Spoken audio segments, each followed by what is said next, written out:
Itinanggi ni Bicol Saro Party List Representative Terry Ridon na may kaugnayan siya kay dating DPWH Bulacan Assistant District Engineer Bryce Hernandez.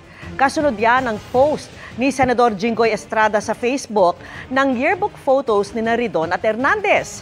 Caption dyan ni Estrada, "Safe kaya tayo sa kanila?" Nilagyan pa yan ni Estrada ng mga hashtag tulad ng investigation o reunion at kaya naman pala. Sabi ni Ridon, batchmate sila ni Hernandez pero hindi sila naging magkaklase o magkaibigan.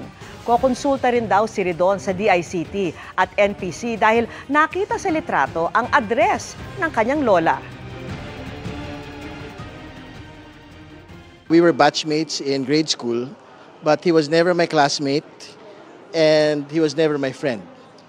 So, medyo nakakatawa ho na inuungkat po ni Senator Jinggoy Estrada po yung mga yearbook pictures ko nung 12 years old po ako to make a connection to Bryce Hernandez.